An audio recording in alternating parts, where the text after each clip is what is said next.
अस्सलामुअलैकुम। मुनफरिद तज्जियों के programme black and white के साथ मैं हूं मरीम जफ़र और हमारे साथ हैं जनाब हसन निसार। हसन साहब, एहतसाब अदालत ने तोशाखाना रेफरेंस में नवाज शरीफ की जब्त शुदा जायदादें और सासाजात वापस करने का हुक्म दे दिया है। नवाज शरीफ की लाहौर में 1650 कनाल ज़मीन, मर्सिडीज़, लैंड क्रूज़र, गाड़ियाँ, दीगर प्रॉपर्टीज़ और बैंक अकाउंट्स बहाल कर दिए गए हैं। नवाज शरीफ के इस अदालती रिलीफ पर क्या कहेंगे? भाई वोट को इज्जत मिल गई है, मैंने क्या कहना है, मैं बहुत खुश हूँ। ऐसी डेमोक्रेसी अल्लाह दुश्मनों को नसीब करे और पूरी कौम को मुबारकबाद हो। वो धड़ाधड़ इनको वोट डालें ताकि इनकी जायदादों में, इनकी खुशहाली में मज़ीद इजाफ़ा हो। और ज़ाती तौर पे मेरा ख़्याल है कि अब एक याद के तौर पे मैं तो आइंदा से नवाज़ शरीफ को नवाज़ शरीफ नहीं, नवाज़ रिलीफ कहूँगा। नवाज़ शरीफ नहीं, नवाज़ रिलीफ, ठीक, तारीख़ी रिलीफ है। और अगर कोई चाहे तो रिलीफ कुमार भी कह सकता है, रिलीफ कपूर भी कह सकता है, और अगर अमृतसर के हवाले से देखा जाए तो रिलीफ खन्ना भी कह सकता है, जिसका दिल चाहे। चूँकि राजेश खन्ना का ताल्लुक़ हमारे अमृतसर से था, हमारे अमृतसर से। जी ठीक है, मुबारक हो कौम को, माशाल्लाह माशाल्लाह। हसन साहब, साबिक वज़ीर ख़ज़ाना नवाज शरीफ के समधी इसहाक डार ने शिकवा किया कि हमें कभी लेवल प्लेइंग फील्ड नहीं मिली। उनका ये शिकवा जायज़ है? यार खुदा की कसम बंदे, इनको झूठ बोलना भी नहीं आता। मतलब इस बात को आप बाईपास करके गुजर जाओ, किसी और तरीके से बयान कर दो। पूरा लाहौर, क्या आप तो पूरा पाकिस्तान जानता है कि ये काउंसलर बनने के काबिल नहीं थे, तो ना उसका भी इलेक्शन वगैरह हार गए थे। अच्छा, फिर ये एक ब्रिगेडियर क़यूम से शुरू हुए, प्रमोट होके जनरल जिलानी तक पहुँचे और फिर जनरल ज़िया। मेरी बरादरी का ये इतना बड़ा गुनाह है कि कोई यराइन शायद ही बख्शा जाएगा। अच्छा, उसने इनको अकेले दौड़ा के नंबर 1 कर दिया। अभी कहते हैं ये इनको लेवल प्लेइंग फील्ड नहीं मिला। खुदा का खौफ करो, इनको इतना मिला कि ये अमीरुल मोमिनीन बनने के ख्वाब देखने लगे थे। हालांकि दयानतदारी, मैं दयानतदारी से कह रहा हूँ, इन्हें अमीर का मतलब भी नहीं पता। इनका अमीर से मतलब है रोकड़ा, हालांकि इसका मतलब बिल्कुल ही मुख्तलिफ है। जो भटकने से बचाए किसी को, तो भटके हुए लोगों ने किसी को क्या बचाना है। अच्छा, तो देखो दूसरी तरफ ये कमाल की एक मिसाल है पाकिस्तान की तारीख में।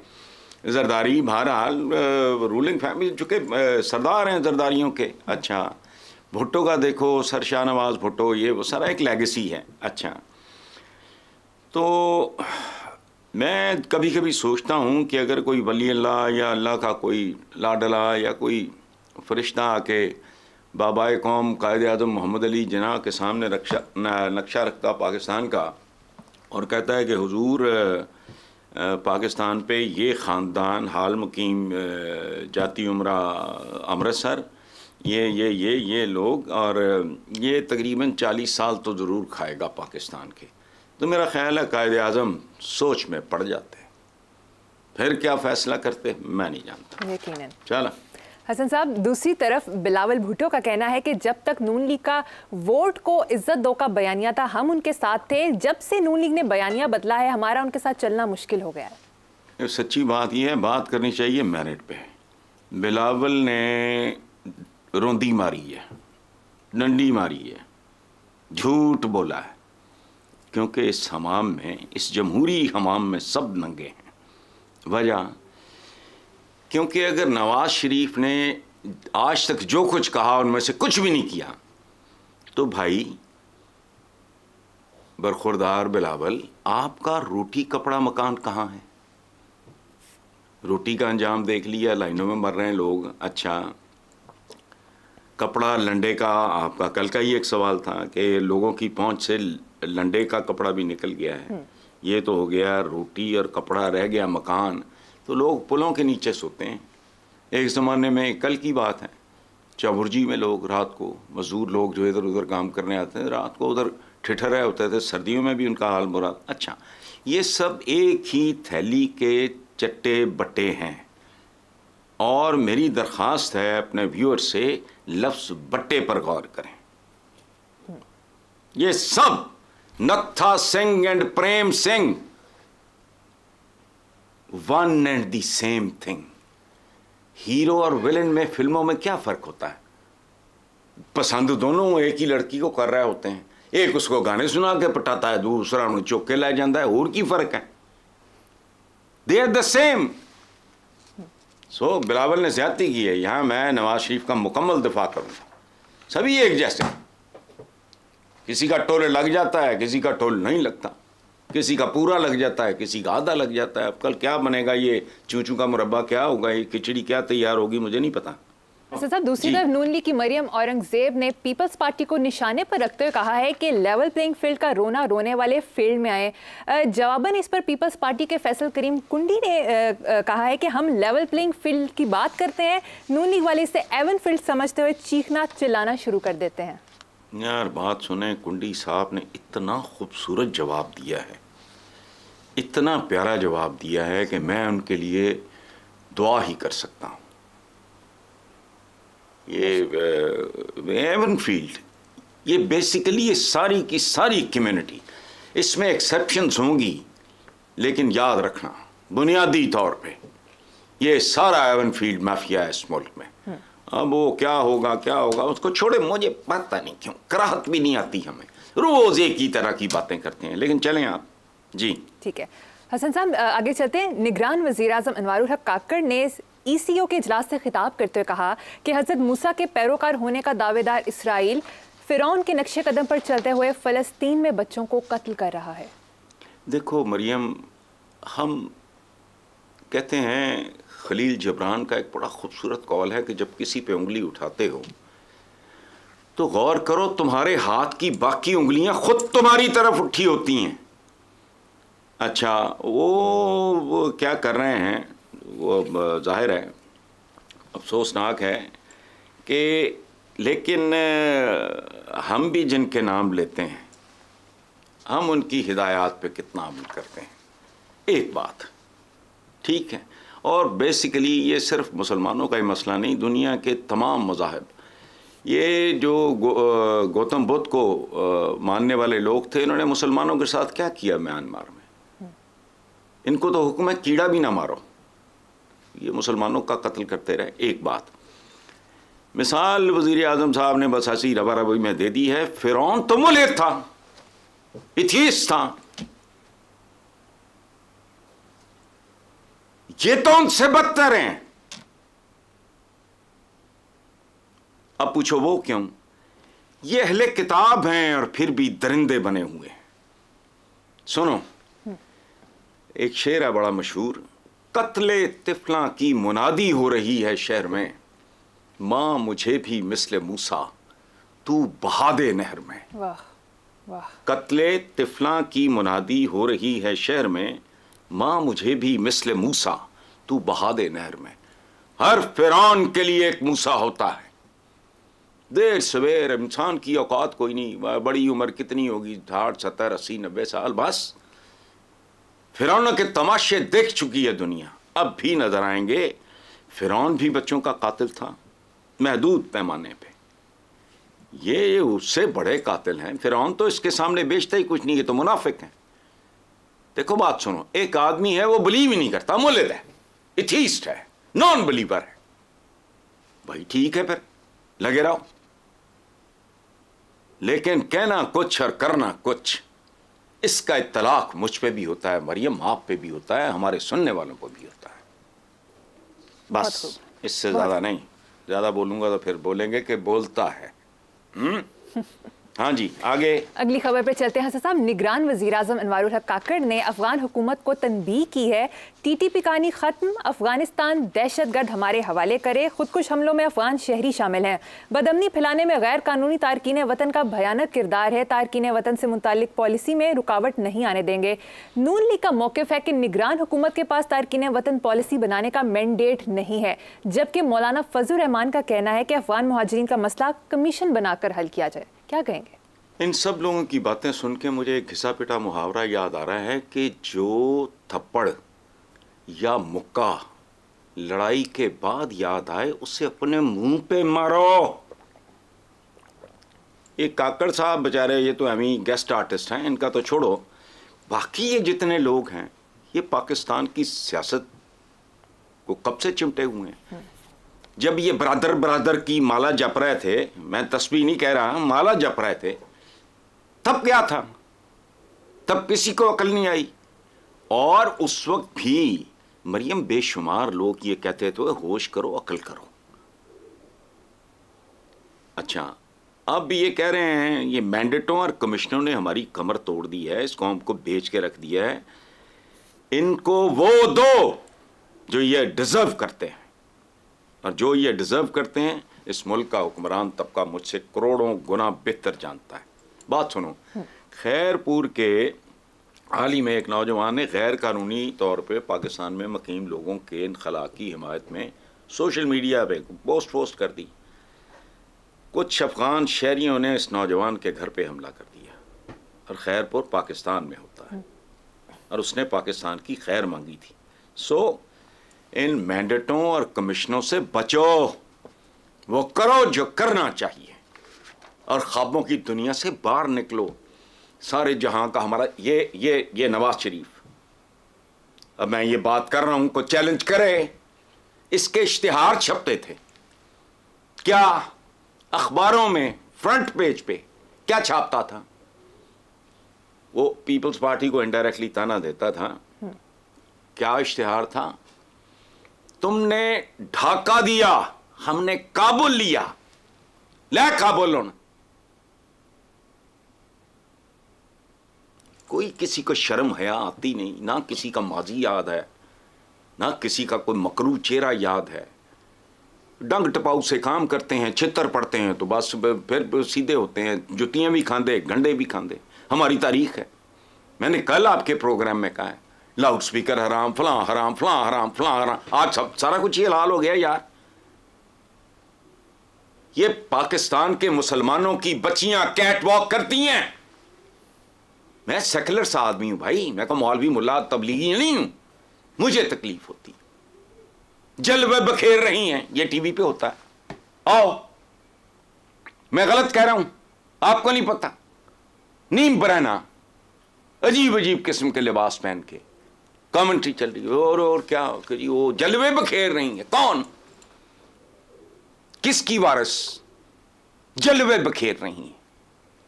अच्छा, मेरे स्किन की ग्लो देखो। अरे बात सुनो भाई, अकल करो। चलें, ठीक है हसन साहब। दूसरी तरफ नवाज शरीफ के दामाद कैप्टन सफ्दर ने कहा है कि नवाज शरीफ के पास हर मुश्किल की कुंजी है, उन्हें 10 साल के लिए मौका देना चाहिए। देखो, दामाद वो होता है जो दाम में आया हो, दामाद, ठीक है, ये दाम से इसका। बाकी जिन्होंने ये टर्म घड़ी है उनसे पूछना, उस बेचारे के पास क्या अब ऑप्शन है। अगर वो इस तरह की ताबेदारी ना करे तो मतलब, लेकिन बेसिकली जो मुझे, मैं तो ना जानता हूँ ना मिला हूँ, सही या गलत ये भी डिबेटेबल है, लेकिन बुनियादी तौर पे सफदर का रुझान मज़हब की तरफ है।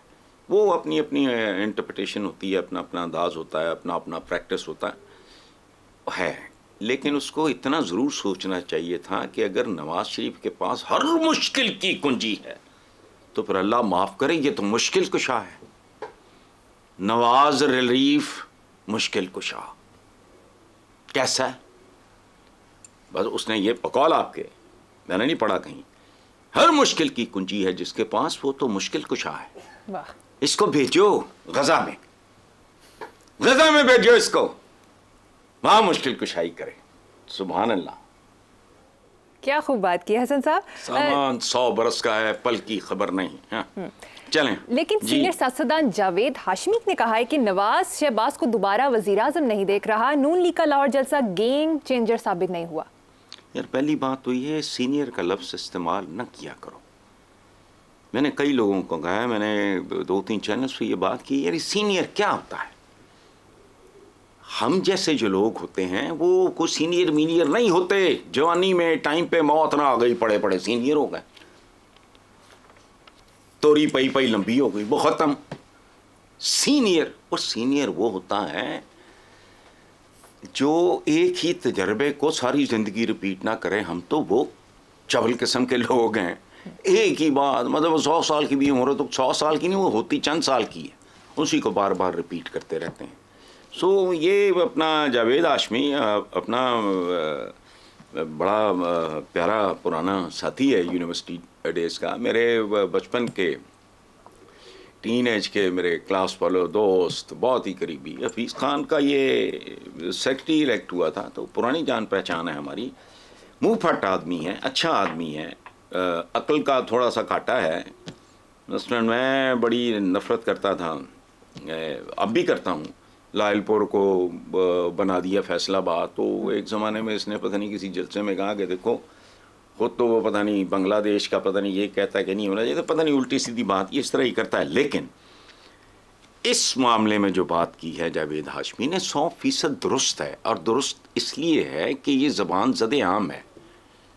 पूरा पाकिस्तान जानता है कि एक फेक जलसा था, वो 2 नंबर जलसा था, और इनके एक फेवरेट बड़े चैनल एमी जो परचून की दुकानों जैसे चैनल है, मैं उनकी बात नहीं कर रहा, one of the top 3-4 channels जो हैं, ये हमारे जो निजी चैनल्स हैं, टीवी चैनल्स, उनकी एक अच्छी खासी एंकर ने जलसे के फ़ौरन बाद जलसा गाह से अपने चैनल को इन्फॉर्म करते हुए ये कहा कि यहाँ तो लाहौर का नामो निशान ही नहीं है, तो ये मैंने किया है।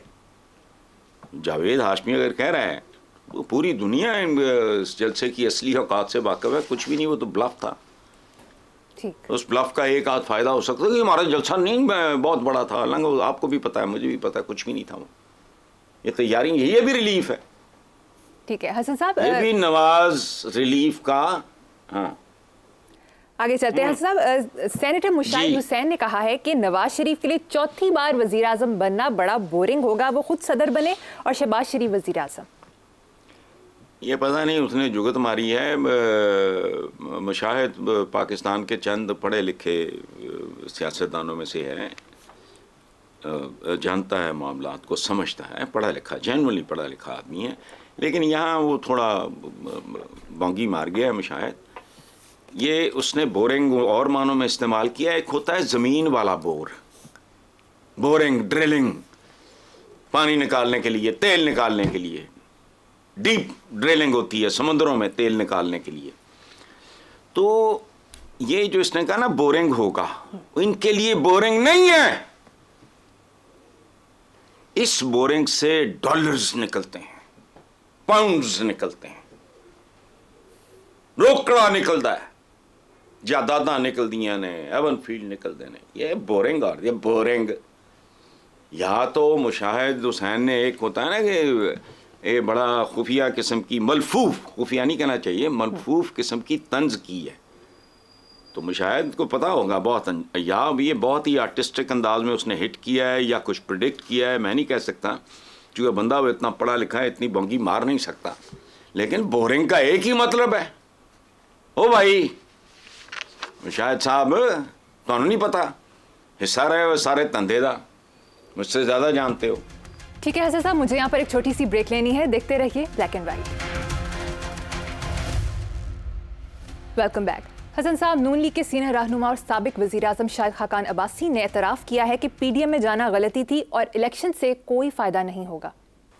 मुझे एक बात बताओ, पहली बात तो ये है कि इलेक्शन बेकार है, फजूल है, लग़्व है, बेहुदा चीज़ है। ये मैं कब से कह रहा हूँ, इसमें नई बात कौन सी है? इस मुल्क को जमहूरियत और इलेक्शंस ने आज तक क्या दिया है जो आइंदा देगा? नहीं देगा। बद से बदतर और बदतर से बदतरीन होगा। तो इसमें कौन सी नई बात है? अच्छा, दूसरा ये जो है ना, आप कह रहे हो पीडीएम में जाना, वो जाना नहीं, ये वारदात थी, समझ गए? और उसकी उन्होंने, लोग कहते हैं सियासी कीमत, वो खुद भी कहते हैं कि हमने पता नहीं अपनी सियासत कुर्बान कर दी रियासत बचाने के लिए। ओए, तुमने अगर रियासत बचानी है तो मुझे नहीं चाहिए। रियासत बचाने के लिए सियासत ठीक है तुम्हारी, और वो बचाने के लिए नहीं। ये जो अब रिलीफ मिला है बरादर खुर्द बुर्द को पहले मिल चुका है, समधी साहब को भी मिला है, ये अवाम को ही नहीं मिलता। कल की बात है, जायदादें डी फ्रीज हो गई तो वो टीटियां मीटियां सब किस्सा पारी ना था ही कुछ नहीं। अरबों खरबों खर्चों, मैं तो कहता हूँ अजीब लोग हैं।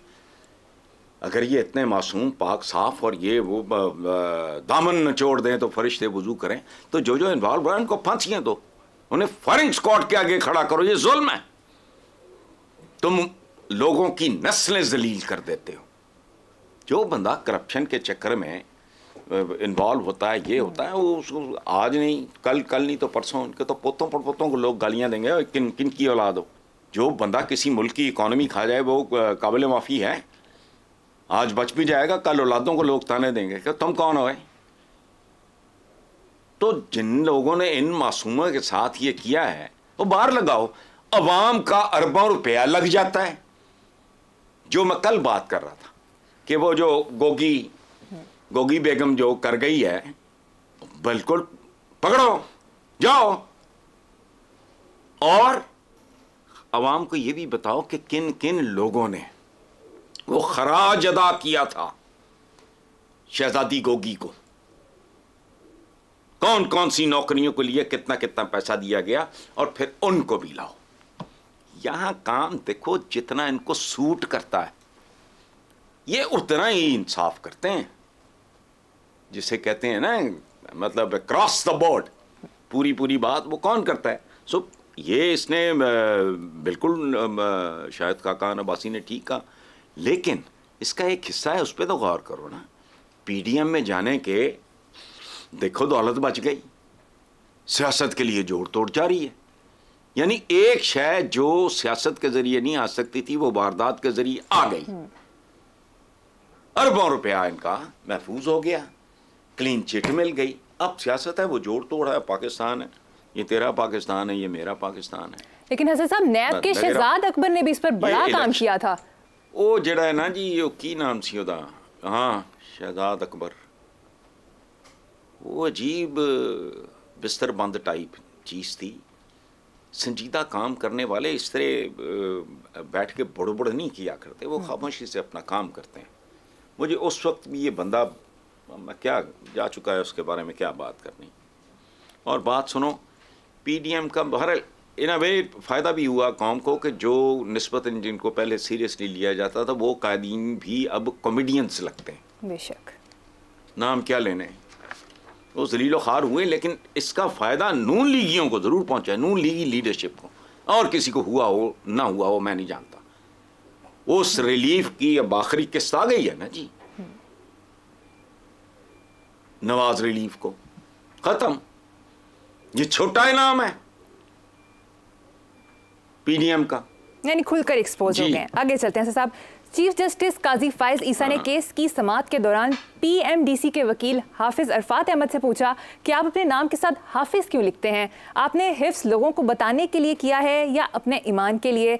ऐसे तो सवाब ज़ाया करने वाली बात है। जज साहब ने बात तो बहुत अच्छी की है, लेकिन हम ऐसे ही हैं। एक पता नहीं कोई लतीफ़ा क्या है, ये लतीफ़ों के पीछे भी हकायक होते हैं। एक बंदा है, वो उसने बड़े अपने मोहल्ले के किसी दुकानदार के पैसे देने थे, वो गरीब आदमी के, वो देता नहीं था। वो हज पे गया, उसको पैसे नहीं दिए, कर्ज नहीं लौटाया। उस खबीस ने हज पे गया, वापस आया, उस दुकानदार के पास गया, उन्हें कहा हाँ भाई मेरा खाता काट। वो दुकानदार बड़ा खुश होया कि जी ये हाजी साहब का इन्होंने फिर इन्हों का ईमान ठीक हो गया है, हूँ मेरे पैसे देने के। उन्हें खाता खोलिया, उन्हें कहा मेरे नाम दे, नाम कितने मेरा? उन्हें दसिया कि जी है तो पैसे आने। उन्हें कहा पैसों की गल फिर कदी करांगे, फिलहाल मेरे नाम दे अगे हाजी लिख दे।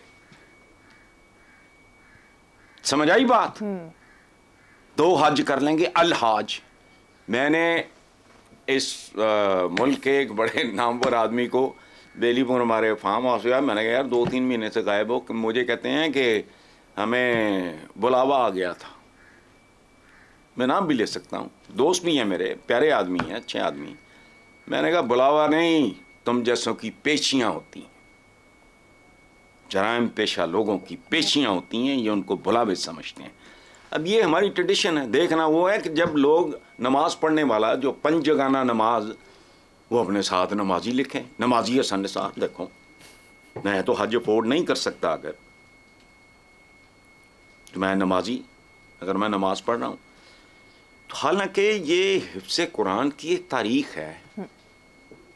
हम चूँकि बहुत ही पैदल लोग हैं, बहुत से सहाबा जंगों में खिलाफत राशिदा के दौरान, ख़ास तौर पे हज़रत उमर के ज़माने में, चूँकि ये इस्लाम फैल रहा था तेज़ी से, तो वो बहुत सारे शहीद हुए। तो ये फिर ये बात आम होनी शुरू हुई कि ज़्यादा से ज़्यादा लोग हिफ्ज़ करें, ताकि बिल्कुल साफ़ सुथरा कुरान के हफ़ाज़ ज़्यादा हों। ये इसका बैकग्राउंड है, जैसे पर्दे का भी एक बैकग्राउंड है। वो मदीने का एक बड़ा भयानक वाक़या है, जिसके बाद मुसलमान बच्चियों को हिजाब का, ताकि वो अलहदा नजर आए और कोई ये ना कह सके सान तो पता ही नहीं सी। इसी तरह ये भी है। अब तो कुरान पाक अनगिनत सूरतों में, और वैसे भी ये तो अल्लाह पाक जिम्मेदार है इसकी हिफाजत का, अब तो करोड़ शक्लों में कुरान पाक महफूज है।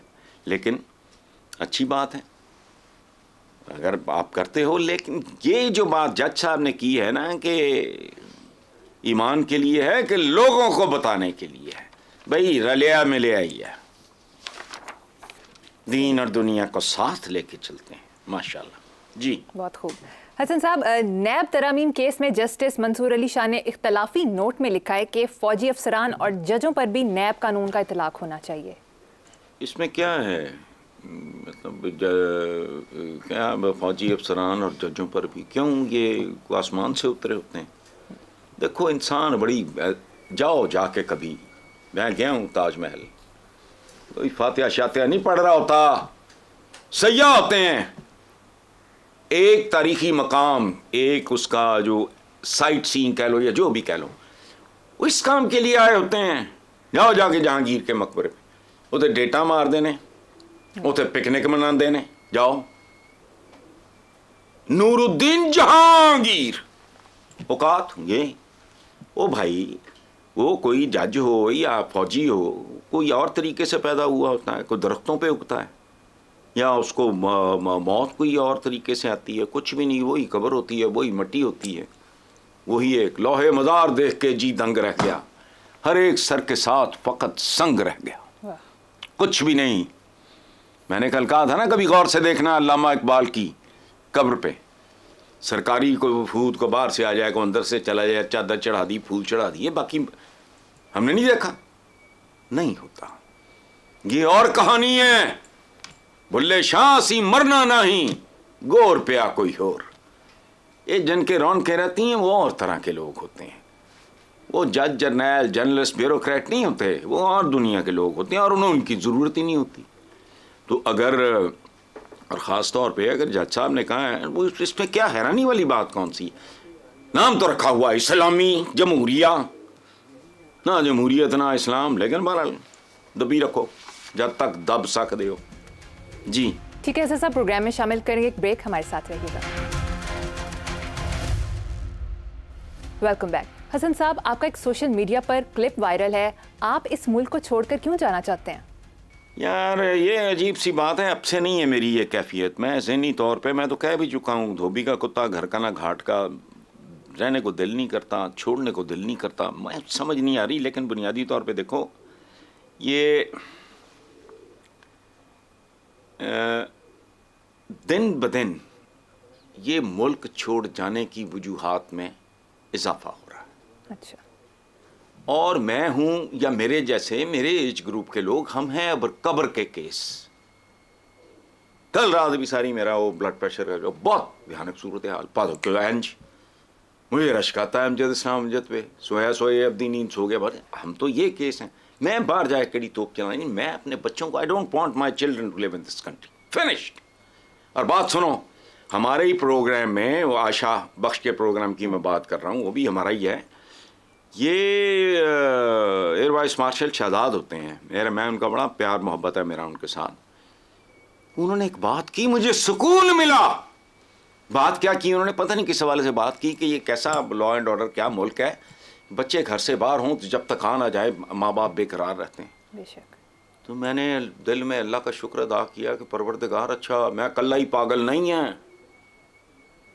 सो ये हाल है इस मुल्क का, अपने लिए नहीं, मेरा क्या है, मेरे पास भाई कुछ नहीं। अब हम तो उल्टी गिनती वाला केस है।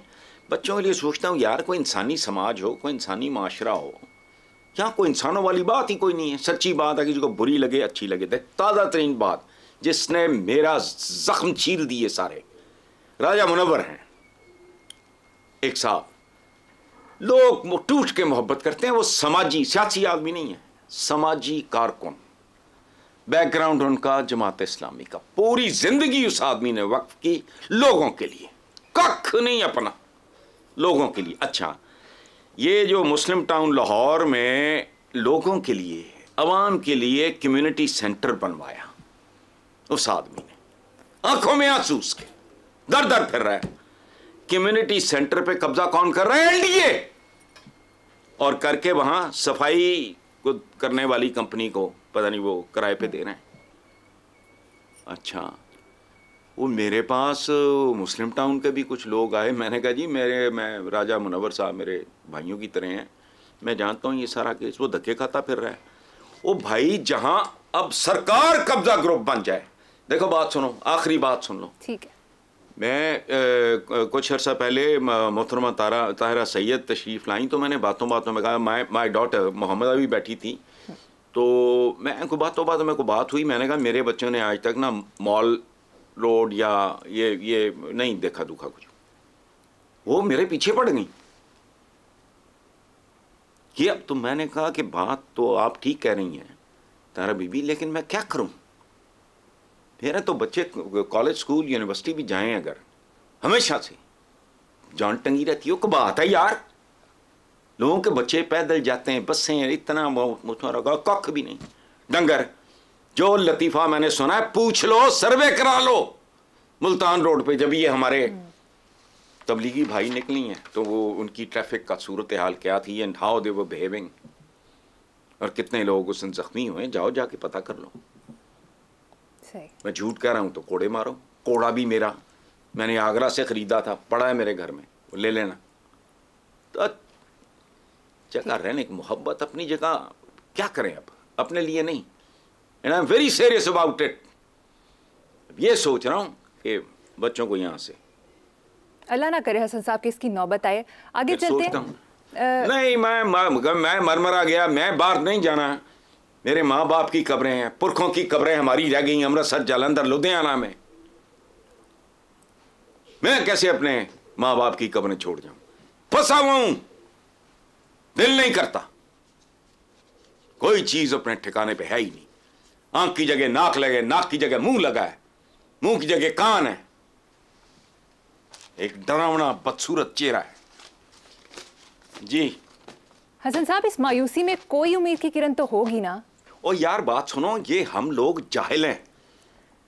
मायूसी कुफ्र है, बिल्कुल गलत है। हुक्म क्या है सुनो, अल्लाह की रहमत से मायूस मत हो। वाह, तो अल्लाह की रहमत मशरूत है,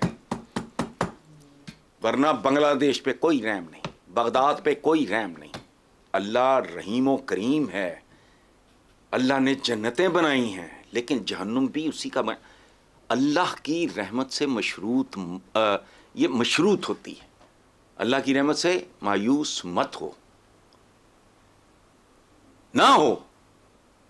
अगर शराइत पूरी कर रहे हो, मैं आपको छुरी मार रहा हूं, आप मुझे खंजर मार रहे हो, वो उसका हक मार रहा है, वो उसका हक मार रहा है, सरकारी एक वेलफेयर उस पर इदारे कब्जा कर रहे हैं, ना सारा है, ना पैर है, ना रिलीफ का पता लगता है, ना तकलीफ का पता लगता है।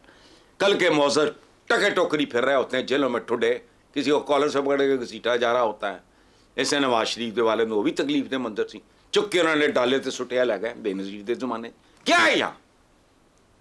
ना यहाँ इज्जत का मयार है, ना यहाँ बेइज्जती का मयार है, ना निजाम खालिस, ना खुराक खालिस, ना तालीम खालिस। इसलिए ये अल्लाह की रहमत से मायूसी नहीं होनी चाहिए, लेकिन उसकी शराइत भी पूरी करो ना। मैं अकेला क्या करूं? या आप क्या करो, या और जो कोई 2, 4, 10 करोड़ होगा। एक आखिरी बात सुन लो, ये मायूसी की बात करते हैं। माशरा एक कंपनी की तरह है, समझ लो। एक कंपनी है, उसमें मेरे शेयर्स 50% से ज्यादा हैं, आपके मुझसे कम है। I will be calling the shots. मेरे हवाले से पहचानी जाएगी वो कंपनी, मेजॉरिटी शेयर्स मेरे पास हैं। सो किसी इंसानी मुआशरे में जब शर के शेयर्स बढ़ जाते हैं, उसमें फिर जब गाली पड़ती है तो वो खैर वालों को भी पड़ती है। ये याद रखना, पाकिस्तानी माशरा शर के हवाले से पहचाना जाता है। झूठ के, मिलावट के, रिश्वत के, हराम के, बेअसूली के, बेआईनी के, इन हवालों से पहचान है दुनिया में हमारी। अपना पासपोर्ट तो देखो, मैंने किया है यार उसको। अब पासपोर्ट आपका जलीलो खार हो गया तो आप मुझे मायूसी की तलकीन कर रहा है, तो बेटा गौर करूंगा मैं इस पे। अगर इतनी हिम्मत मुझ में हुई, चाहता मैं भी यही। प्रोग्राम का वक्त खत्म होने वाला है, चलते चलते अपना कोई काला कौल तो सुना दें, कोई शेर सुना दे, काफी दिन हो गए हैं। देखो, माजी मुर्दा होता है, जैसे इंसान, बड़े से बड़ा इंसान मुर्दा हो जाता है ना, माजी मुर्दा होता है और मुस्तकबिल जमाना हाल की कोख में होता है। मेरी आने वाली कल मेरी याद की कोख में है और हम माजी परस्त लोग हैं। वाह, बस। बहुत खूब। ठीक है साहब, प्रोग्राम का वक्त खत्म हो गया। इसी नोट पर अपने व्यूअर्स से इजाजत चाहेंगे। आपसे मुलाकात होगी इंशाल्लाह नेक्स्ट वीक। अल्लाह हाफिज।